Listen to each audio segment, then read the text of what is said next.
Jeszcze nigdy w historii motoryzacji auta nie były tak dobre jak dziś. To jest fakt. Nie ma co się oszukiwać. Są szybsze, bezpieczniejsze, cichsze, bardziej komfortowe, bardziej oszczędne, bardziej zaawansowane technologicznie. Jeśli spojrzysz na testy zderzeniowe, osiągi, zużycie paliwa, poziom hałasu, trwałość karoserii czy systemy bezpieczeństwa, dzisiejsze auta biją stare na głowę. A jednak mimo to coraz częściej słyszysz ludzi, którzy mówią: już mnie to auto nie cieszy. Wszystkie są robione na jedno kopyto. Kiedyś to były auta, nie to co dziś. I nie mówią tego tylko pasjonaci. Mówią to zwykli kierowcy, którzy po prostu chcą wsiąść do auta i mieć z tego choć gram przyjemności. I tu pojawia się paradoks.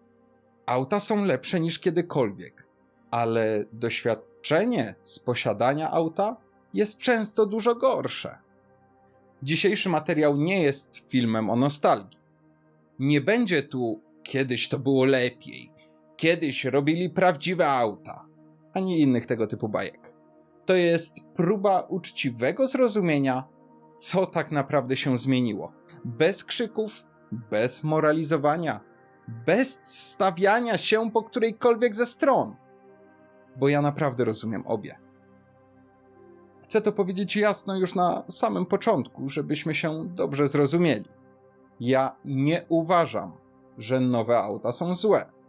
Nie uważam, że technologia zniszczyła motoryzację. Nie uważam też, że każdy nowoczesny samochód to plastikowy badziew bez duszy. Ale prawdę mówiąc, od jakiegoś czasu zauważam coś, czego nie da się już ignorować. No bo wiecie, coraz więcej ludzi ma wszystko to, o czym kiedyś marzyli. I czują coraz mniej. I to nie jest problem jedynie aut. To jest problem czasów, w których żyjemy. A motoryzacja jest jednym z najlepszych obrazów, żeby to zilustrować. Kiedyś samochód był bardzo prosty. Miał silnik, skrzynię biegów, kierownicę, pedały i kilka rzeczy, które mogły się zepsuć. Dziś samochód to kilkadziesiąt sterowników, kilometry kabli, systemy, które rozmawiają ze sobą non-stop. Do tego aktualizacje, przeróżni asystenci, algorytmy. I znowu, to nie jest zarzut. To jest fakt. Dzisiejsze auta robią za kierowcę więcej niż kiedykolwiek. Pilnują, abyś nie opuścił pasa ruchu. Same hamują, same przyspieszają, ostrzegają nas o niebezpieczeństwach. Można powiedzieć, że trochę myślą za ciebie. I w teorii to powinno być idealne, prawda? No ale w praktyce coraz częściej pojawia się pytanie, gdzie w tym wszystkim jest miejsce dla kierowcy? I tu dochodzimy do pierwszej niewygodnej prawdy. Postęp w motoryzacji nie zabrał nam radości wprost. On zabrał nam poczucie sprawczości. Kiedyś czułeś silnik, czułeś skrzynię, czułeś drogę. Dziś czujesz interfejs, czujesz system, czujesz komunikat na ekranie. To nie znaczy, że jedno jest obiektywnie lepsze od drugiego, ale znaczy, że to są dwa zupełnie różne doświadczenia. I problem polega na tym, że kupujemy nowe auta z głową pełną starych oczekiwań. I tutaj chciałbym się na chwilę zatrzymać, bo to dość istotne. Wielu ludzi nie jest rozczarowanych nowym autem. Oni są rozczarowani tym, że nowe auto nie daje im tego, co dawało auto kiedyś. Tylko że dzisiejszy świat jest po prostu inny. Problem w tym, że nikt nas na to nie przygotował. Marketing mówi jasno, będzie lepiej, będzie wygodniej, będzie nowocześniej. Ale nic nie wspomina, że będzie inaczej, będzie mniej intensywnie, że będzie bardziej neutralnie, a to robi gigantyczną różnicę.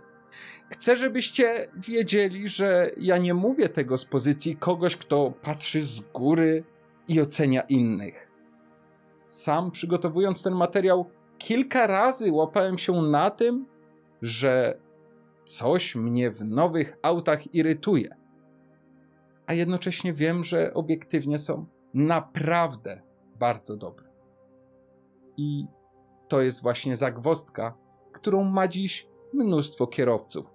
Z jednej strony komfort, bezpieczeństwo, spokój, z drugiej brak emocji, brak więzi, brak tego czegoś. I nie potrafię tego nazwać. I dlatego zdecydowałem się o tym nagrać. Być może wy pomożecie mi w komentarzach znaleźć odpowiedź. Żebyśmy się dobrze rozumieli, to nie jest tak, że w którymś momencie ktoś w motoryzacji podjął złą decyzję i popsuł auta. To następowało małymi kroczkami, logicznie i sensownie. Każda zmiana, o której teraz powiem, miała dobry powód, była odpowiedzią na nasze realne potrzeby i poprawiała konkretne wskaźniki. Problem polega na tym, że suma tych wszystkich zmian dała efekt, którego nikt nie planował. Po pierwsze, komfort. Dzisiejsze auta są absurdalnie wręcz komfortowe. W środku cisza, miękkie zawieszenie, wygłuszenie, mega wygodne fotele z masażem, skrzynie, które zmieniają biegi, zanim zdążysz pomyśleć. I to jest super. Tylko że komfort ma jedną cechę, o której rzadko się mówi. Im więcej go masz, tym mniej go odczuwasz. Kiedy wszystko jest dobre, to nic cię nie drażni, nic nie wymaga twojej uwagi. W konsekwencji czego mózg przestaje to rejestrować jako doświadczenie. Kiedyś twardsze zawieszenie dawało ci jasne informacje. Głośniejszy silnik budował emocje. Zmiana biegów była momentem, przeżyciem. Sam nie wiem, jak to odpowiednio nazwać. Dziś wszystko jest wygładzone, uśrednione, zoptymalizowane. I znowu, to nie znaczy, że jest gorsze. Raczej mniej intensywne. A intensywność to dokładnie to, czego ludzie podświadomie szukają. Druga sprawa to technologia. Jest to temat jeszcze bardziej delikatny. Dzisiejsze auta myślą za ciebie, poprawiają cię, korygują, ostrzegają, czasem wręcz ignorują twoje polecenia, bo wiedzą lepiej. Z punktu widzenia bezpieczeństwa to ogromny postęp. Z punktu widzenia psychologii to oddanie kontroli, a człowiek działa bardzo prosto. Im mniej decyzji musi podejmować, tym mniej czuje, że w czymś uczestniczy. Kierowca zamiast prowadzić samochód jak kiedyś, jedynie nadzoruje proces przemieszczania się auta, a nadzorowanie nigdy nie daje takiej satysfakcji jak działanie. Dlatego po czasie pojawia się myśl, to auto jest świetne, ale jakoś mnie nie wciąga. Kolejna kwestia związana jest ze zniknięciem wysiłku, a co za tym idzie ze zniknięciem nagrody. To jest punkt, którego prawie nikt nie łączy z motoryzacją, a moim zdaniem jest kluczowy, bo przecież ludzie czerpią satysfakcję z wysiłku zakończonego sukcesem. Kiedyś ruszanie zimą było wyzwaniem. Parkowanie wymagało skupienia, jazda w deszczu czy śniegu angażowała. Dziś auto ma milion systemów, których zadaniem jest utrzymanie trakcji czy wyjście z poślizgu. Auta same parkują, a coraz częściej nawet same jeżdżą w oparciu o autopilota. I okej, bardzo fajnie, że technologia się rozwija, że ułatwia nam życie, tylko że mózg nie dostaje już sygnału zrobiłem coś dobrze. W zamian dostaje sygnał system zrobił to za mnie. I po kilku miesiącach przestajesz czuć dumę, przestajesz czuć satysfakcję, a zaczynasz czuć obojętność. A obojętność jest największym wrogiem przyjemności.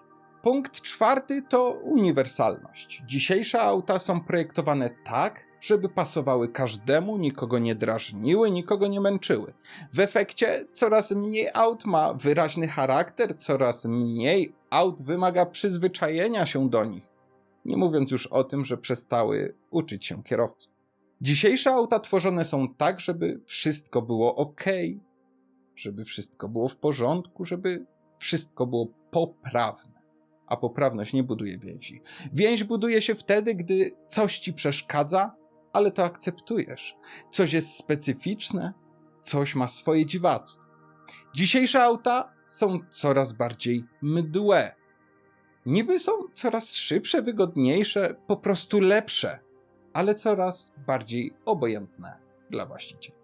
Punkt numer 5 to nadmiar informacji zamiast doświadczeń. Ekrany, menu, ustawienia, profile użytkowników, tryby jazdy. Teoretycznie masz więcej kontroli niż kiedykolwiek. A w praktyce masz więcej opcji, ale mniej realnego wpływu. Zamiast słuchać silnika i czuć drogę, uczymy się struktury menu, ikon i durnych skrótów. To jest bardzo subtelna, ale jakże ogromna zmiana. Auto przestało być doświadczeniem fizycznym, stając się powtarzalnym w każdym modelu interfejsem. I 6, czyli najważniejsze. Zmienił się sens posiadania auta. Tutaj dochodzimy do sedna. Problem nie polega na tym, że auta są gorsze. Problem polega na tym, że oczekujemy od nich rzeczy, których nie mogą nam już dać. Kiedyś samochód był symbolem wolności, narzędziem ucieczki, był po prostu czymś wyjątkowym. A dziś? Dziś jest jedynie środkiem transportu, elementem systemu, kolejnym ekranem w naszym życiu. I im bardziej jest idealne, tym mniej ma miejsca na jakiekolwiek emocje. I chcę tu powiedzieć coś bardzo ważnego. Jeśli czujesz, że nowe auta są świetne, ale nie czujesz do nich przywiązania, to nie z tobą jest coś nie tak. To nie znaczy, że jesteś starym dziadem czy boomerem. To znaczy, że świat się zmienił, a my nie zawsze zmieniamy nasze oczekiwania razem z nim. No dobra, ale skoro już wiemy, dlaczego nowoczesne auta często nie dają nam tej satysfakcji, której się spodziewamy, to zostaje najważniejsze pytanie. Co z tym zrobić? Bo odpowiedź pogódź się z tym, takie czasy, kiedyś było lepiej, to niczego nie rozwiązuje. I od razu uprzedzę, to nie będzie lista porad typu kup starsze auto albo wyłącz wszystkie systemy, bo to też jest uproszczenie. Pierwsza i najważniejsza zmiana.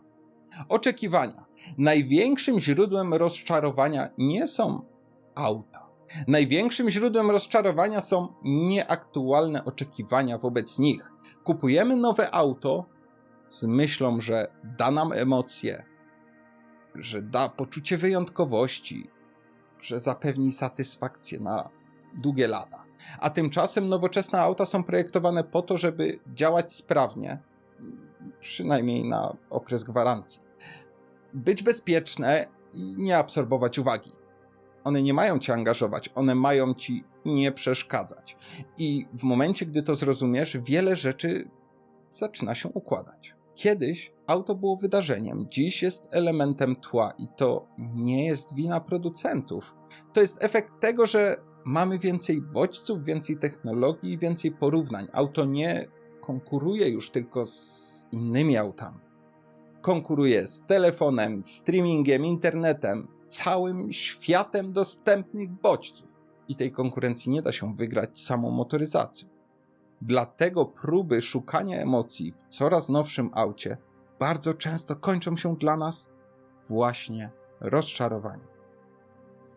Musimy zrozumieć, że właśnie w związku z tym całym nadmiarem bodźców przyjemność działa dziś troszkę inaczej. To jest moment, w którym wiele osób się buntuje, ale warto o tym wspomnieć. Dziś przyjemność z auta nie bierze się z nowości, nie bierze się z technologii, nie bierze się z tego, że jest lepsze. Bierze się z dopasowania. Z rozumienia, do czego to auto naprawdę jest, czego od niego oczekujesz, a czego nie ma sensu w nim szukać.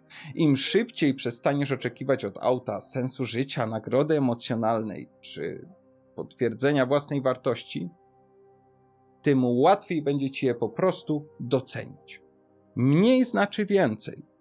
Część ludzi odkrywa to intuicyjnie, zaczynają jeździć spokojniej, rzadziej zmieniać auta, mniej analizować, mniej porównywać i nagle okazuje się, że to samo auto w tych samych warunkach nagle zaczyna dawać więcej spokoju. Nie dlatego, że się zmieniło, tylko dlatego, że zmienił się twój sposób patrzenia. I teraz coś bardzo ważnego. Jeśli czujesz, że auta kiedyś dawały ci więcej radości, a dziś są tylko poprawne, to nie znaczy, że jesteś problemem, że coś w tobie się zepsuło, że nie potrafisz się cieszyć. To znaczy, że jesteś bardziej świadomy, widzisz więcej i oczekujesz mniej iluzji. I to wbrew pozorom nie jest niczym złym. Co z tego wszystkiego wynika? Dzisiejsze auta są technicznie najlepsze w historii, najbardziej dopracowane, najbardziej bezpieczne, a jednocześnie najmniej emocjonalne, najmniej wymagające, najmniej angażujące kierowców. Moim zdaniem to nie jest wada, to jest konsekwencja kierunku, w którym poszedł świat. Problem zaczyna się wtedy, gdy próbujemy wymusić na nich coś, czego już nie są w stanie nam dać. I na koniec chciałbym wam powiedzieć, że ten film nie powstał po to, żeby narzekać na nowe auta, gloryfikować stare, mówić, co jest prawdziwe. Powstał po to, żeby nazwać coś, co wielu ludzi czuje, ale nie potrafi tego ująć w słowa. Bo mam wrażenie, że w motoryzacji zbyt rzadko rozmawia się o doświadczeniach, a zbyt często o durnych tabelkach. A to doświadczenie dziś się zmieniło i warto to po prostu zrozumieć. Jeśli ten sposób patrzenia jest ci bliski, jeśli nie szukasz krzyku, clickbaitów i prostych odpowiedzi, to zostań na kanale. Byłoby mi bardzo miło, jeśli doceniłbyś moją pracę i zostawiłbyś łapkę w górę oraz subskrypcję. Jeśli chcesz wesprzeć rozwój kanału, to możesz postawić mi kawkę, a wszystkie szczegóły znajdziesz w opisie pod tym filmem. Jeśli kochasz motoryzację tak jak ja, to koniecznie musisz zobaczyć inne filmy, a szczególnie ten, który właśnie wyświetlił ci się na ekranie. Sprawdzam 0100 oraz Drift Mode w moim daily Audi RS3. Dziękuję za obejrzenie do końca i do następnego. Hej!